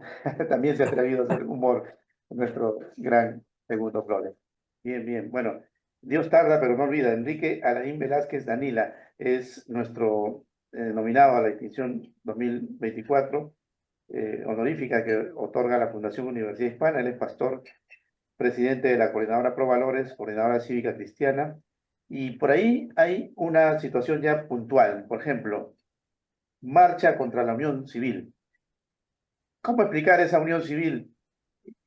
¿Cómo justificarla o condenarla, pastor? Acá no hay nada que justificar ni que condenar. La Constitución, que es la Carta Magna, por la cual se rigen los casi 35 millones de peruanos, no contempla el matrimonio civil entre hombre con hombre y mujer con mujer. Ya está establecido y está normado, está reglamentado que la Constitución Política del Estado y todos los estamentos del Estado, Tribunal Constitucional, Defensoría del Pueblo, solamente reconocen el matrimonio unión civil entre hombre y mujer y con familia, para procrear. No hay más. Lo que ellos están tratando de es disfrazar a través de los derechos logísticos, a través de los patrimonios, de lo patrimonial, encubiertamente están poniendo debajo que solamente la matriz o la ideología es cubrirse patrimonialmente, ¿no? Pero ahora ya viene adopción de niños, matrimonio, etc., etc. Eso es anticonstitucional. Acá no hay nada que acusar ni nada que señalar. Cúmplase la ley nada más como se tiene que cumplir. Sin embargo, hay algunos países vecinos que sí lo tienen, ¿no? E incluso algunos estados de los Estados Unidos, no sé, Europa. ¿Cree usted que eso, al no figurar en nuestra Constitución, ya es inapelable? ¿O usted cree que más adelante de repente pudiera darse esa posibilidad y que vayan por los estamentos normales de solicitudes, de tal vez acudir a lo que viene a ser el factor democrático para que en algún momento pues ellos puedan tener esa aspiración. O definitivamente hay que desdeñarlo, hay que condenarlo, porque eso no tiene nada que ver con principios bíblicos. Bíblicamente no hay nada que hablarlo. A nosotros hay un error de interpretación en cuanto al proceso democrático. El gobierno de Dios es teocrático. El gobierno humano es democracia. El pueblo escoge. En la cosa de Dios es teocrático. Lo que Dios dice, eso no se cambia, no hay modificación. Dios es el mismo de ayer y hoy por los siglos de los siglos. El Estado peruano no puede entrar en mi casa y decirme a mí cómo yo tengo que educar a mis hijos. El Estado peruano no me puede decir a mí ideología de género, a sodomizar y que tengan relaciones sexuales y que vean pornografía niños a partir de 4 o 5 años. Esa es ideología de género. La ideología de género es que el sexo se construye, no nace ni hombre ni mujer, que nace en neutral y que se construye en la sociedad enseñándole fábulas, perversiones, corrupción y sodomismo antes de tiempo de las criaturas. Eso ni se debe hablar, eso es nauseabundo, lesivo y repulsivo ante la sociedad y ante todo ser humano que ha sido creado a la imagen de Dios. Lo político, lo administrativo son normas y procesos y leyes, pero la vida espiritual es una sola. Dios constituyó naturalmente hombre y mujer para procrear y eso es lo que Dios bendijo en el Génesis y de eso habla la Biblia. Y esa es mi posición hasta el último día de mi vida. Bien, bueno, estamos conversando con Enrique Alain Velázquez Danila, pastor evangélico, presidente de la Coordinadora Pro Valores, Coordinadora Cívica Cristiana. Y también hay otro tema que tiene que ver con el flagelo que tenemos últimamente, pastor. Usted sale a la calle y no sabe si va a volver. ¿Usted está de acuerdo con la pena de muerte que se está dando incluso de voz de la primera magistratura, en este caso de Dina Boluarte como presidenta de la República? ¿O usted cree que eso simplemente es un saludo a la bandera por parte de ella para paliar los cuestionamientos que tiene su gobierno en la actualidad? ¿Qué diría usted? ¿Sí a la pena de muerte? ¿No a la pena de muerte? ¿Cómo lo ve? Permíteme un minuto antes de hablar de la pena de muerte. Tú sabes que siempre hay procesos, hay instancias y hay alternativas que Dios no da. En el Antiguo Testamento la pena de muerte era parte del sistema de la ley de Dios. Cuando viene Cristo con el Nuevo Testamento, ese es modificado. Cambia la muerte por la gracia y el perdón. Lo que nos hace falta acá es que desde la cabeza, o sea, si no hay un lineamiento y no hay ejemplo, roban las autoridades, son corruptos las cabezas, la mayoría de los que nos gobiernan no tienen principios ni valores, no tienen moral ni autoridad, no tienen la estrategia, ni el mecanismo, ni la fórmula para cambiar, porque si tú no cambias, tu gobierno es corrupto, presidentes presos, ¿con qué autoridad? Yo pienso que ante la incapacidad, la ineficiencia y la ineficacia de los métodos y conocer el poder de Dios y conocer el amor al prójimo, que sí hay mecanismos y herramientas para que el hombre sea cambiado en cuerpo, alma y espíritu y poder vivir en paz, están, como dices tú, haciendo sus aletazos de ahogado y dándole ya pues de un gobierno que no tiene la capacidad y lo que creen que la solución es mátalo. Yo no creo que la solución sea matar. Yo trabajo 40 años en Lurigancho y te quedarías asombrado los porcentajes y los resultados que yo tengo. Sin ayuda del Estado en 40 años, yo tengo más de 50.000 reinsertados en la sociedad que fueron ex convictos, rateros, violadores, asesinos y hoy en día son pastores, son profesionales restaurados. Esa es mi estadística real. En el Sudamérica, en el Perú y en el mundo entero lo tengo yo cuantitativa y cualitativamente. ¿Cómo cambiaron? ¿Por qué cambiaron? Porque recibieron el conocimiento, el amor y la verdad que los hace libres. Jesús dijo, y conoceréis la verdad y la verdad os hará libre del error, del pecado. Yo creo que mediante Dios y el trabajo y una oportunidad, cualquier ser humano está dispuesto a cambiar, porque cualquiera es digno de equivocarse, cualquiera se equivoca, el que diga que no, que tire la primera piedra. Pero creo también que hay esperanza en Dios, que cuando a uno le dan la oportunidad y reconoce que se ha equivocado, pero qué importantes son las herramientas como Jesús cuando les enseñó a los pescadores a pescar, las herramientas. Lamentablemente el Estado peruano no es Europa. El Estado peruano, pues, las pocas herramientas se las meten al bolsillo, hacen sobre inflación de todas las compras en el Estado, inflan las cosas y no llega realmente lo que tiene que llegar. Y no es que no haya plata, sino que hay una corrupción a todo nivel, mi estimado. Ese es, a grosso modo, mi respuesta en cuanto a la muerte. Eso sería lo último. lo último, que debe de haber algunos casos aislados que seguro se lo merecen, eso se lo dejamos en la mano de Dios. Creo que las autoridades tienen todos los mecanismos, sino que acá en Perú, lamentablemente, las leyes se compran, se venden, se regalan y no se cumplen. Ese es el gran problema del Perú. Bueno, sin embargo, está por verse el orden, ¿no? Lamentablemente, las estadísticas dicen lo contrario, ¿no? Cada día, pues, amanecen más casos de secuestros, de muerte súbita, incluso de los extorsionadores, violaciones a niños, y no hay manera de salir del problema. Estas medidas, por ejemplo, ¿cómo las ve usted? Estas medidas de supuestamente estados de excepción en algunos distritos, que a ciencia cierta, en el mismo distrito donde está aplicada esa ley, se están cometiendo los excesos, continúan las muertes. Entonces la gente duda, dice, oye, pero ¿cuál intervención rígida del Estado, o de los militares o de la policía si la muerte ronda mi esquina? Si los robos siguen tal cual estuvieran o no estuvieran los policías presentes en el lugar. Por último, llamas a una comandancia y no te quieren asistir en el momento, ¿no? Porque consideran de que no es el momento y que hay que esperar, y que tal vez se fue de su casa porque quiso y que ya va a volver. Te dicen eso. Bueno, ¿qué hacer al respecto? Usted, en su plano directo de pronto que tiene con los casos puntuales que se le puedan haber presentado, ¿qué les recomendaría? ¿Qué diría al respecto, Pastor? Mira, lo que tú dices, este es un tema de Estado. Hablar de esto es complejo. Una hora o media hora de entrevista no alcanzaría, pero voy a tratar de ser lo más puntual. Esto viene de cabeza. Si la cabeza está mal, ¿qué puedes esperar del cuerpo de los hijos? Lo acabas de decir. Tenemos una policía endeble, sin formación, suboficiales de tercera que salen y están arrestados por coimeros, por violadores.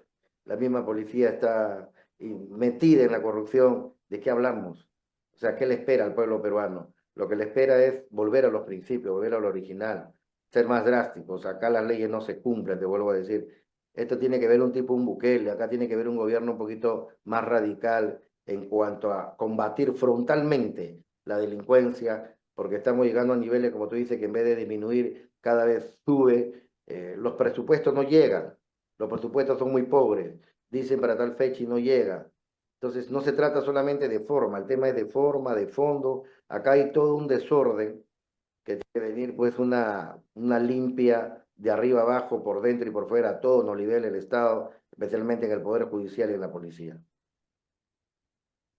Sin embargo, algunos que lo escucharán dirán, pero oye, hay que poner un gobierno más fuerte, más rudo, y eso implicaría de pronto que las cárceles tendrían que acrecentarse, porque no hay dónde ponerlo.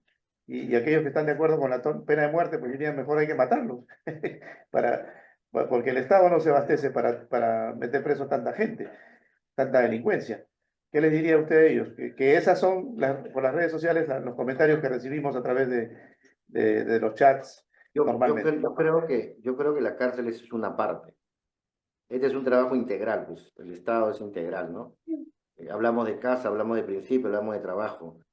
¿Por qué normalmente hay robo? El robo viene normalmente, empieza todo en hogares disfuncionales, ahí empieza la historia, y empieza con la marihuanita y la pasta. La droga es la raíz de todos los males. Todo delincuente en un 99% consume droga. ¿Quién la vende la droga y cómo entra la droga a los penales? ¿Quién la vende en las calles y quién la controla en las calles? Tenemos que pasar por la raíz, ir a la yugular, a la verdad de las cosas. Estado, las autoridades, agarran al drogadicto, lo dejan, le dan un sencillo y lo dejan libre. Entonces, ¿qué estamos haciendo? ¿Disminuyendo o aumentando? Estamos aumentando por la corrupción, por un poco, por 20, por 50 soles en el bolsillo. La policía hace su trabajo, lo lleva a poder judicial al ratero del celular, al que vende droga y a los 5 minutos se está saliendo. ¿De qué estamos hablando? Entonces, empecemos primero por lo primero, lo que se ve. Las cárceles para mí son lo último. Y obviamente una manera sería, como lo está haciendo Bukele, ¿no? Tratar de hacer y meterlos de ahí para que no estén en la calle, por lo menos haciendo daño. Los tiene ahí, pero siquiera ahí no matan a nadie. Como dices tú, ahí no violan a nadie, ahí no roban a nadie. Ahora el índice de seguridad ha subido, la seguridad ha subido, la inseguridad ha bajado. Acá en Perú tendría que haber algo parecido hasta que se ordene de forma y de fondo. con los procedimientos y que la ley se cumpla, empezando por las autoridades y porque la practican.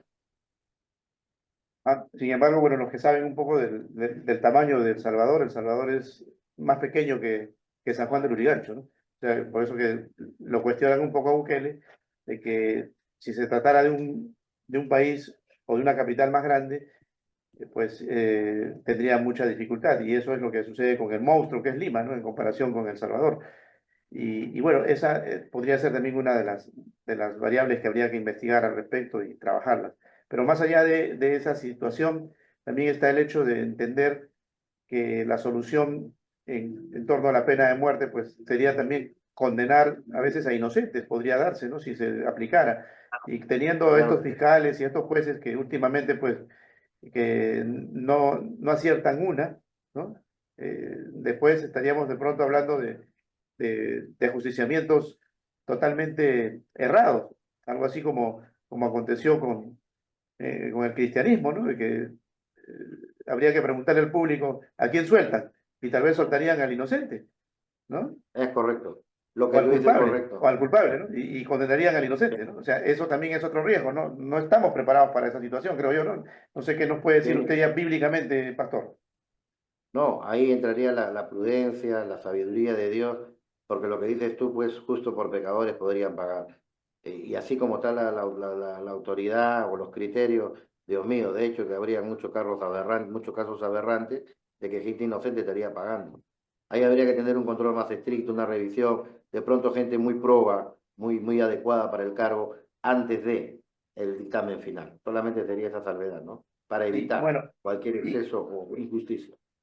ajá, y como parte ya final, estamos conversando con el pastor Enrique Araín Velázquez Danila, presidente de la coordinadora Pro Valores, una coordinadora cívica cristiana. Sería bueno tocar también este tema que es delicado, pero que es una realidad. A veces nos metemos por las redes sociales, captamos Chile, por ejemplo, y en Chile se quejan de nuestros hermanos venezolanos. Te metes a un canal de Argentina y se quejan también, o sea, por donde van, incluso en los propios Estados Unidos, ¿no? Y no porque sea una situación genérica, sino que como la noticia espeluznante de pronto de un acto delincuencial de parte de un ciudadano de origen venezolano, crea estereotipos en automático, ¿no? Y sabemos que hay la mayoría de gente profesional y de buena conducta, pero ¿cómo, cómo contrarrestar ese estereotipo, ¿no? Creado por alguien que, si tú lo analizas, incluso comete aberraciones delincuenciales, ¿no? En estos países, incluido el nuestro, ¿no? ¿Cómo hacer entonces para saber también si estás ante un inocente o ante un culpable, ¿no? Porque es probable que te puedas equivocar también. De pronto el muchacho no tuvo nada que hacer en ese conflicto, en ese problema.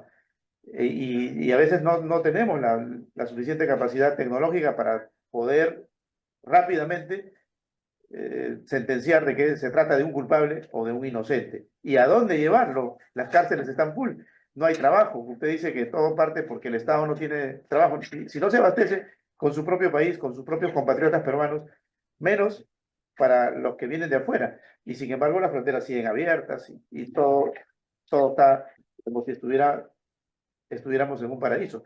Pero la verdad que la procesión va por dentro. ¿Cómo contrarrestar eso, pastor? Bueno, los mecanismos existen, tú lo acabas de decir. No se trata tanto a veces de logística o del trabajo, sino los mecanismos se te han dado. Tú sabes que por años los latinos nunca hemos podido entrar a Europa sino por visa. Lo que pasa es que acá se abrió la frontera, la libre frontera, y ese fue el error más grande. Pues en Sudamérica no ha habido el control que tenemos para los peruanos, ¿no? Como Estados Unidos, hasta el día de hoy yo no puedo entrar. Visa, trabajo, carta, garantía, vas, te investigan. Si acá se hubiera hecho el filtro de que el millón de venezolanos hubiera entrado al Perú filtrado, no estuviéramos pasando lo que estamos pasando. Lamentablemente los derechos humanos y la ONU y todos los beneficios que tenemos, no hay problema. Pero yo creo que debió filtrarse, debió controlarse porque esto se venía a venir y ahora lamentablemente están las consecuencias. Una manera concreta de resumir lo que ha pasado ha sido por la falta de control migratorio, ¿no? ¿Cuántos delincuentes, gente entró, pero también ha venido gente honrada, gente que trabaja y gente decente que merita tener una oportunidad como también nos lo dio Venezuela y otros países a muchos peruanos honrados de buena fe que han ido y han dejado bien, como muchos fueron a robar y lo conocían por ratero y por terroristas de los peruanos. Pero no todos, la historia ha cambiado. Hoy en día la historia ha reivindicado al Perú y todas las puertas se nos están abriendo. Lamentablemente, los venezolanos, por ese Estado marxista y comunista equivocado, por esas políticas públicas erróneas de no a la inversión, de no al liberalismo, a la inversión privada, están pues pasando lo que están pasando. No es imposible en el siglo XX que vivimos que no haya inversión privada, que no entres al modernismo, que no haya intercambio de divisas y que tú quieras hacerlo todo como un país nacionalista. Eso ya no existe, ya el socialismo ya murió hace años, ya fracasó. Y ahí están las consecuencias, mi estimado. Esa es la respuesta en cuanto a tu pregunta. Bien, bueno, ya para finalizar su reflexión final, estamos a puerta de las Navidades, recorremos las calles del centro de la ciudad, no todos están con la posibilidad de llevarse de pronto algún regalito, algún bienestar para estas fiestas de fin de año, pero siempre está en lo más importante, ¿no? La salud y la familia y la identificación con una fe adorable, que en este caso pues tiene que ser cristiana necesariamente. ¿Qué reflexión le haría ya al ciudadano que no le está pasando bien, ¿no? Lamentablemente, para que no pierda la esperanza de seguir adelante y que las cosas pues se puedan componer en la medida también de que él se identifique más con estos valores, ¿no? Porque todo rebota, la vida es un rebote. Si haces el bien, tarde o temprano va a repercutir en bienestar tuyo. Sí, ese es un principio bíblico del libro de Gálatas. Lo que el hombre siembra cosecha. No, decirle siempre que para estas fechas es recordar netamente ese nacimiento de Jesucristo, la esperanza que vino al mundo en medio de toda la oscuridad.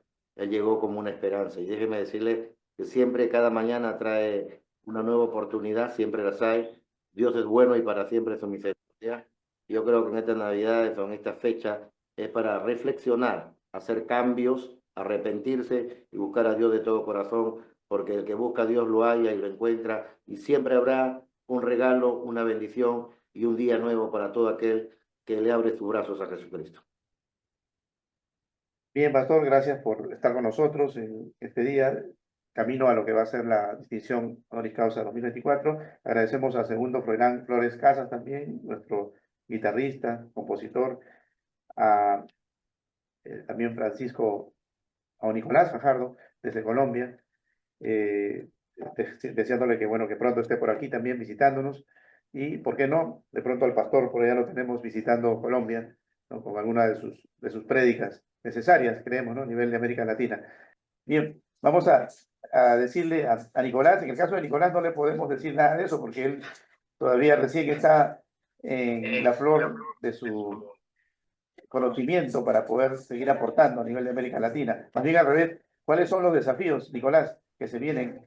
Porque esta medalla, este reconocimiento, cada vez que te vaya bien, pues para nosotros va a ser motivo de orgullo, ¿no? De este momento incluso en el cual estamos apostando por ti. Pero también si pasa lo contrario, pues simplemente el peso de esa medalla va a estar sobre ti. Creemos que no nos vas a fallar porque representas lo que significa nuestra cultura, incluso ya nutrida del pensamiento del primer mundo, ¿no? Y que rescates todo lo mejor del primer mundo para hacer un solo mundo, ¿no? Un mundo ideal para nuestra gente, principalmente allá en Colombia, donde sabemos que el dolor muchas veces ha sido el doble en comparación con nuestros países, ¿no? Producto precisamente de ese flagelo que a veces nos azota, que es no entendernos, no comprendernos entre nosotros mismos, no sabernos querer, ¿no? Como debería ser. ¿Tu mensaje cuál sería, Nicolás? Primero que todo, agradecer profundamente por el reconocimiento que hacen a mi trabajo. Yo principalmente soy escritor. El día de mañana va a salir a la luz publicado un libro de relatos que ponían el abismo. Es un libro de 11 cuentos, de terror psicológico, existencialismo, crítica social, con mucho misterio, mucho humor, mucho material que entretiene y absorbe. Y yo pienso que principalmente desde mi labor como escritor, que estoy dando mis primeros pasos, voy a acatar los ideales de su organización, de su fundación, ese ideal de sensibilizar, ese ideal de convertir la experiencia histórico en arte, como acabo de leer, el mayor testimonio de la existencia humana es el sufrimiento y poder sintetizar ese sufrimiento de nuestros pueblos para darle voz a los que han sido eclipsados por diferentes injusticia y violencia, y en general lograr comunicar algo que perdure en el ámbito de las letras, pues es la manera en la que yo quiero honrar esta distinción y comprometerme con los ideales que he derivado del pensamiento de Marx, de mis experiencias vitales. Entonces, acepto con mucho honor esta distinción, este reconocimiento, y me comprometo a hacer mi mejor esfuerzo porque mis escritos siempre sean auténticos y comprometidos con la exploración, con la defensa, con honrar la vida. De ahí viene el título de mi libro, Sinfonía en el Abismo, escribir lo más trágico, lo más abrumador y angustiante de la condición humana, pero encontrar también la música de la belleza, de la esperanza en medio del abismo. Bien, bien, Nicolás, gracias por tu participación. Agradecemos también a nuestro hermano Segundo Flores. Recuerden que la cita es por Telestar Televisión Supercable Canal 3, también estamos por Virtual Televisión a nivel internacional. Y vamos a seguir en contacto con nuestros distinguidos, sean fuera del aire, para los pormenores de lo que va a ser más adelante. Es probable que Nicolás esté acá visitando Lima. Y segundo, pues nos esté deleitando también con algo de su guitarra. La gente dirá, oye, pero no lo han hecho tocar. Bueno, vamos a acordar en estos días en el estudio para hacer algo especial a propósito de estas Navidades 2024. Bueno, gracias. Feliz Navidad. Segundo, feliz Navidad, Nicolás. Un abrazo profundo. Gracias. Bueno, llegó el momento de decirles hasta la próxima. Recuerden que la cita es por Telestar Televisión Supercable y también por Virtual Televisión. Gracias, Pastor. Hasta la próxima. Gracias, muy amable. Dios lo bendiga.